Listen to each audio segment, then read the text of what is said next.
Here we go. Hour number 2 live in Los Angeles. This is The Herd. Wherever you may be and however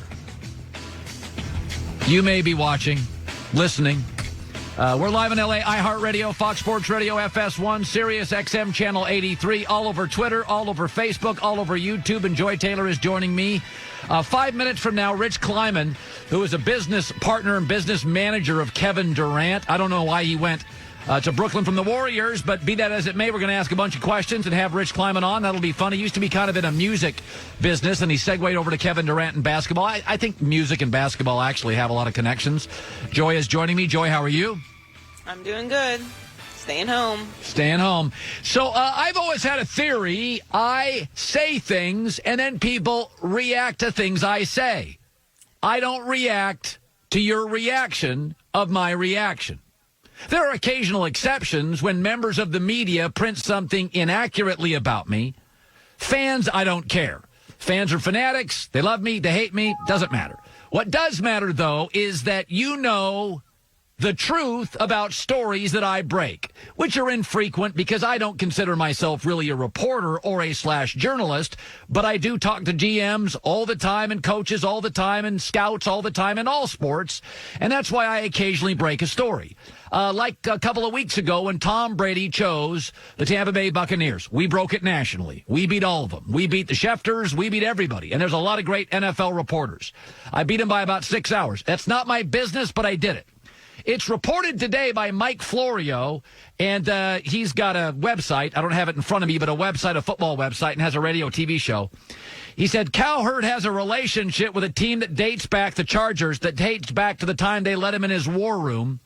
And the Chargers are spreading the word they don't want Cam Newton.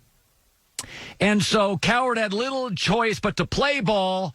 And he's talking about here, Newton's a much better pick than Tyrod Taylor, which I don't think today he necessarily is.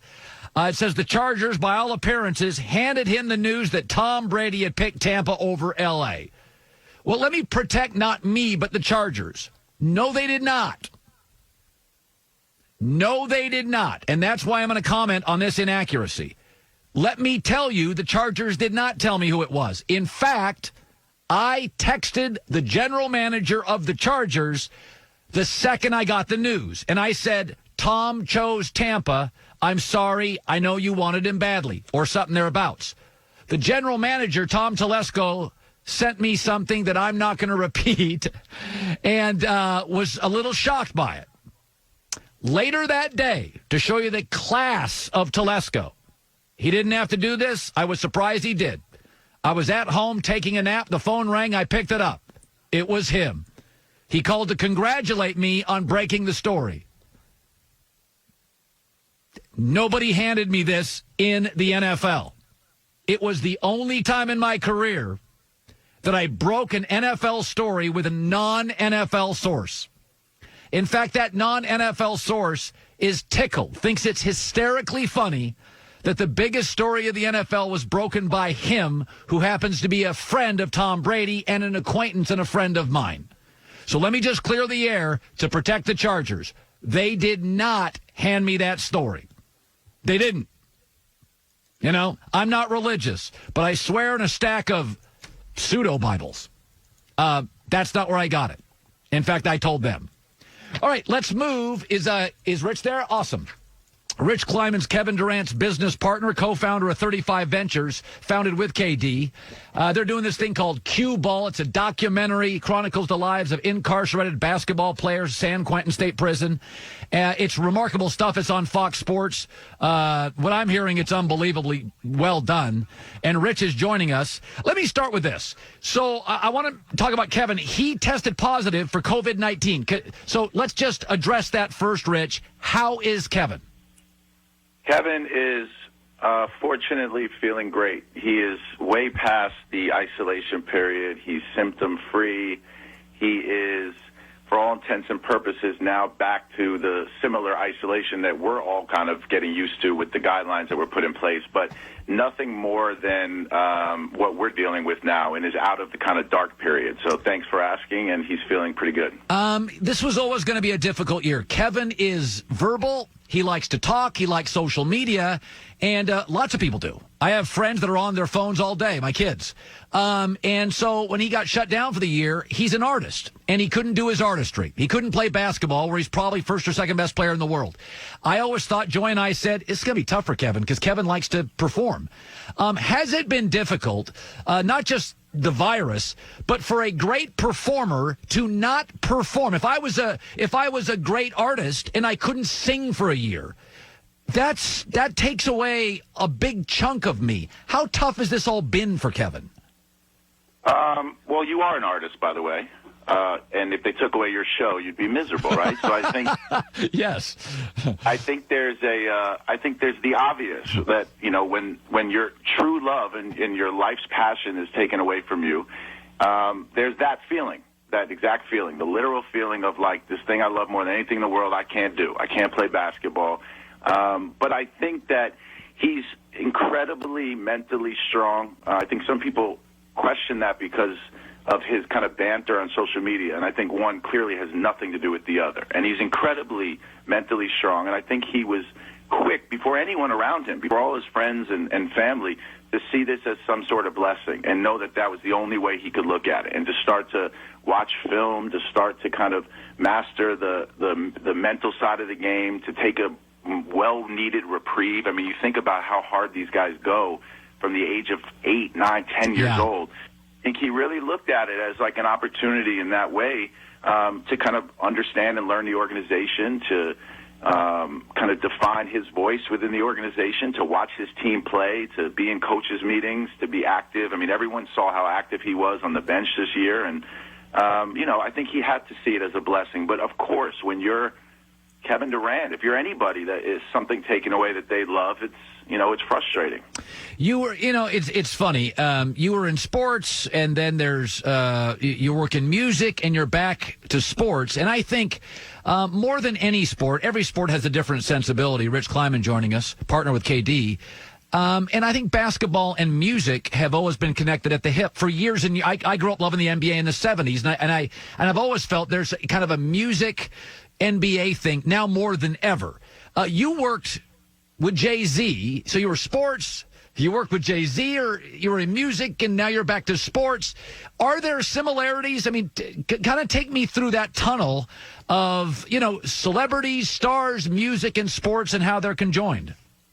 Yeah, well, I mean, I think it's been well documented and pretty obvious for decades now how enmeshed the world of hip hop is and the world of basketball. I think for me, I was always obsessed with the world of sports, and I had such a gauge on my own ability, which I think is rare a lot of times with kids that like play so much and try so hard to make it to certain levels. I knew pretty early on, like I would be in the right gyms in New York to quickly know that my days were numbered. And I would be in the right rooms with the right players growing up in New York and say, well, I can't even, imagine moving at that speed.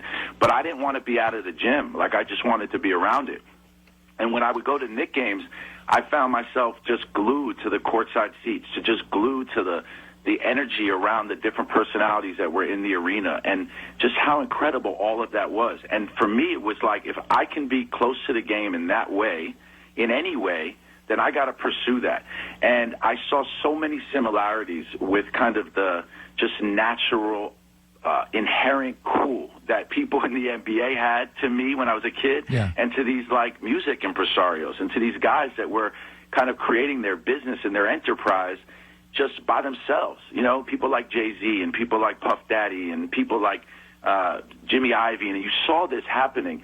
And for me, I started in sports. I was trying any way to get into it, so much so that, I was a bookie in college, but we'll shelve that for a second. I wanted everything to do with sports. So when I had an opportunity to work on this show, The Life, on ESPN, I felt like I was as close to sports at that point in my life that I was going to get. But the only real job they had for me was the music. And they told me they had a music budget. They told me if I didn't spend it all, I could keep it. So right away I said, okay, I'm not spending any of it then. And I went and found all these unsigned artists and producers and young labels in New York. And I started saying to them, if we get your music on the credits on ESPN's The Life, you know, I can't pay you, but it's going to be, you can sit in the living room with your family and show them that you made it. That brought me into the music industry. Ultimately, my journey through music, I was able to meet Jay-Z, had an opportunity to work for him for years and work on different projects in music with different Grammy-nominated artists. I managed artists that are incredibly successful today.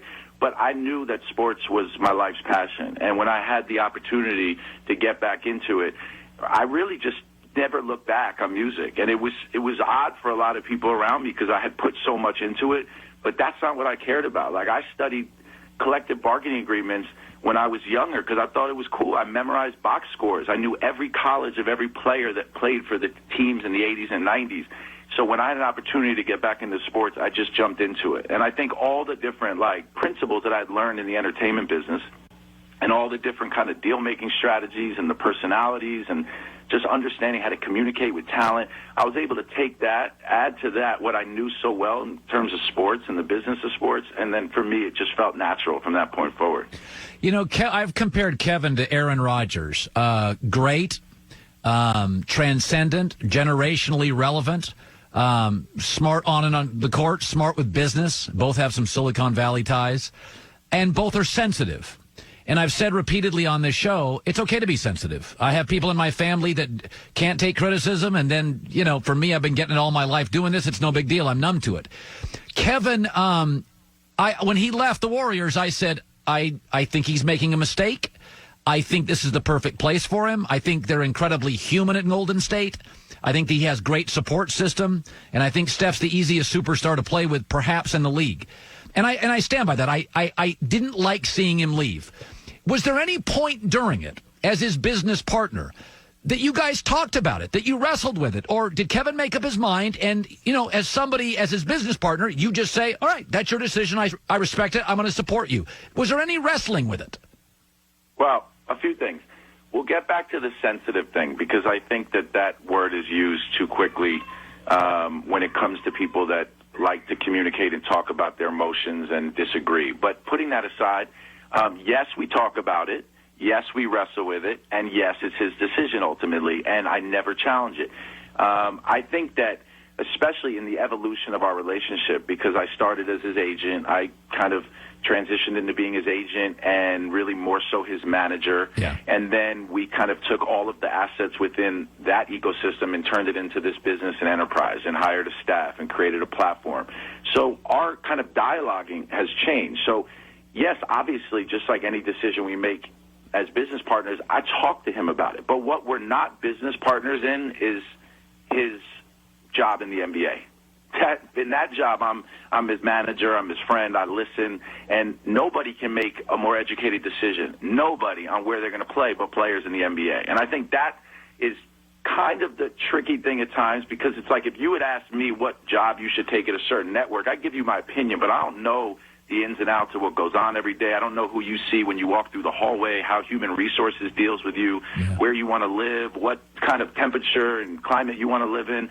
Those decisions he has to make, and he has to stand by, and who he wants to play with. And, like, I think from that standpoint, I get frustrated when I hear certain people say, like, that agents, how could they let a player make that decision? How could they ever allow him to go there? Like, that representation should be fired. Like, that's days in the past. That's all stereotype because the reality is NBA players and athletes in general, to me, are some of the most astute business minds you'll find, especially at young ages. So I give my opinion for sure. And it's like everyone knew I was a Knicks fan. Kevin knew that.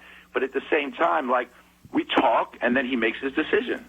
Yeah. Let's get back to the sensitive part. You don't like me using that word. Well, I think I sometimes look, and I'm not even saying this with Kevin. I think, like, sensitive, emotional, it's like a blurry line because, like, okay, so does Kevin find it okay to go back and forth with somebody that disagrees or makes some blanket statement or some inaccuracy? Yes.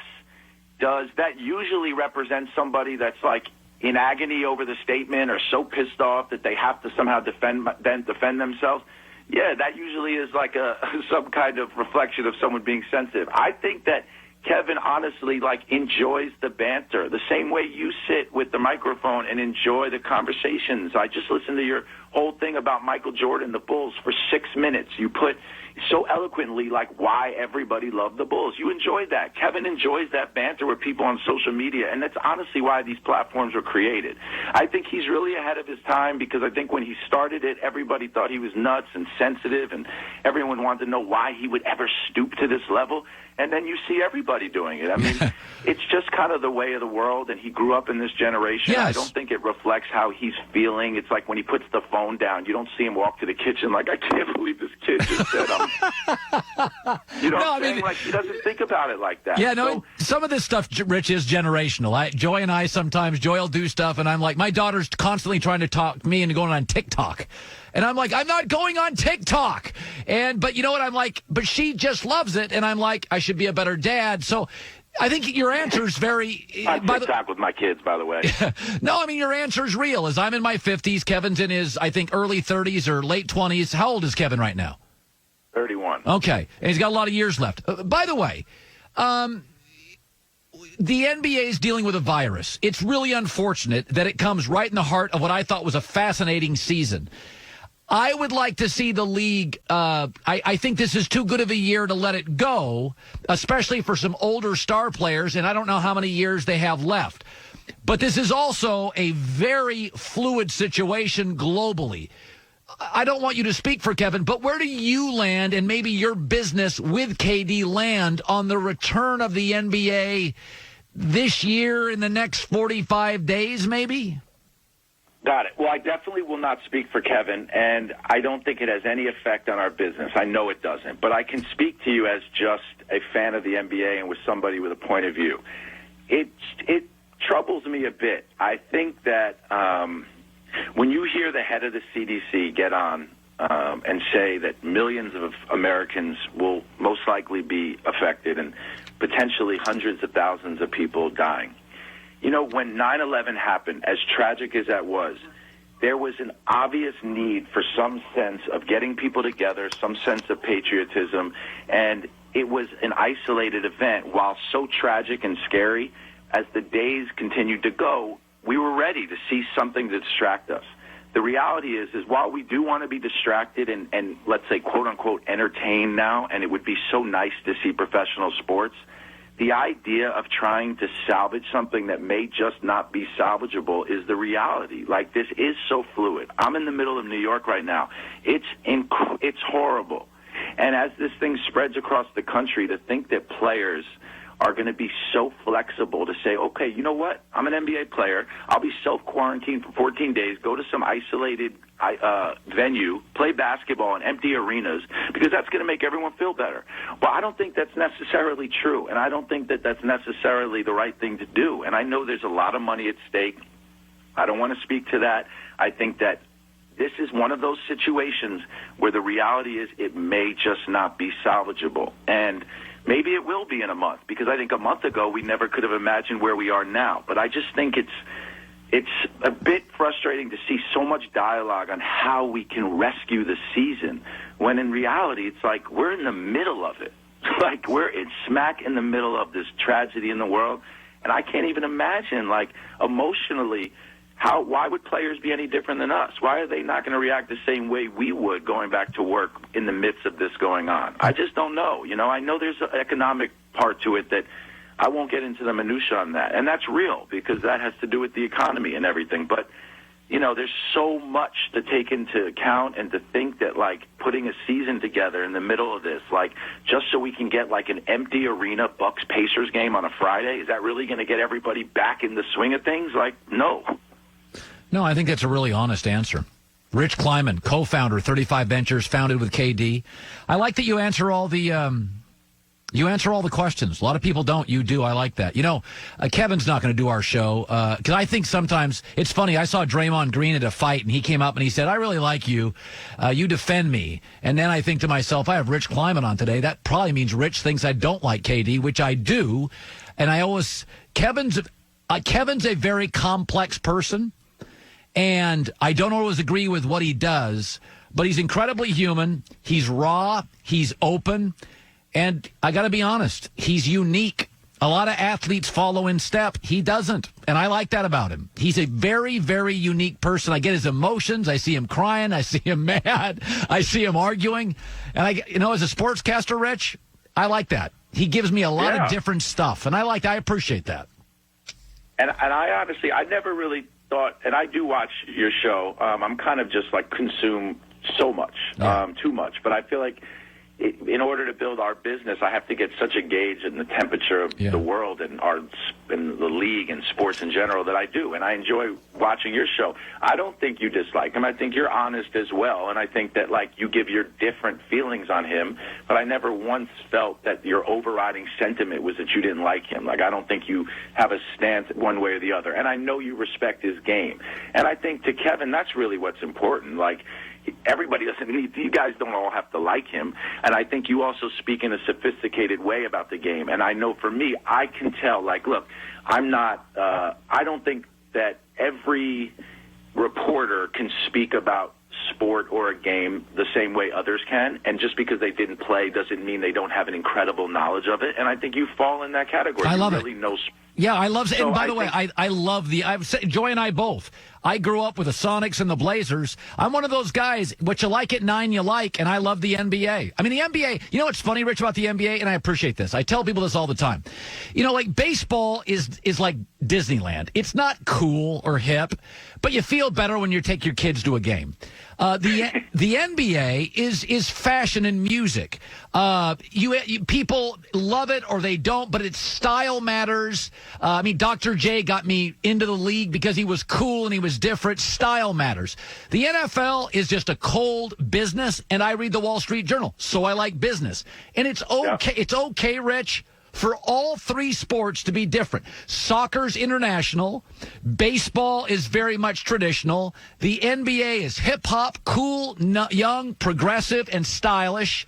And the NFL is pro-business and Wall Street. And God, I love the NFL and the NBA. And their sensibilities are totally different. One is very much about the star. One's very much about the shield. And I think that's what's great about sports. I mean, that's what's great about music. Funny.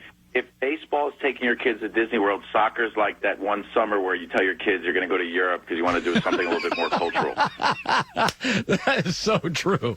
Hey, Rich, thanks for coming on the show. It's my pleasure. It's my honor. I will say one last thing. Sure. The only reason why everybody loved the Bulls, even though that whole thing you said was incredible, it was just because of Michael Jordan. Well, he was, the best player, the most fashionable player, arguably the most handsome player. He was the coolest player, and he was winning all the titles. And by the way, Bob Costas said this yesterday, Rich. Jordan did get one break. He got the Nike money before anybody else, and they built a protective shield around him, Rich. So even the criticism of him, that he could be a bad teammate and selfish, he was almost like Ronald Reagan as a president. We liked Reagan so much. We loved Reagan. I mean, Reagan was like everybody's cool, handsome grandpa. We liked Reagan so much. His mistakes, he once joked about bombing Russia. We're like, oh, that's Reagan. If Obama does that, he gets crushed. Exactly. But also, if Jordan said that and they didn't, and he said it in between the 11 o'clock news and the morning news, it wouldn't be a big deal. I mean, it was just a different era. He played one national TV game. There was the exposure we got to him was just him at his peak performance, doing what he did best. Nowadays, you get exposed doing everything in your life. You're just held to a different lens. But he's just Michael Jordan. I mean, it's like a recipe for some magic that we'll never understand. But everybody loved him. Even New Yorkers loved him. Rich Kleiman. Thanks, bud. Thanks, man. Love to have him. Isn't that fun? That's fun to talk. It was great. It was great. All sorts of stuff. All right, I got to take a break. Yeah, that went a little long. This new format with Joy and I, we don't have any games, so I bring Bob Costas. Radio Colin has no rules. I'm basically in a golf shirt. I'm about 2 days away from having a vodka club soda, a pinch of lime by the second segment. I mean, I got no rules here anymore. I do 35-minute interviews with Bob Costas. Do I have Bill Simmons tomorrow? That'll be a 40 minutes. Oh, God, that's 45 minutes. I got Bill Simmons tomorrow. Oh, I'm not letting. Split it into 2 segments. How about 2 shows? And I'll be like Harry Carey in the 70s at White Sox or Cubs games. I'll have a beer going the whole time. All right, take a break. Back after this.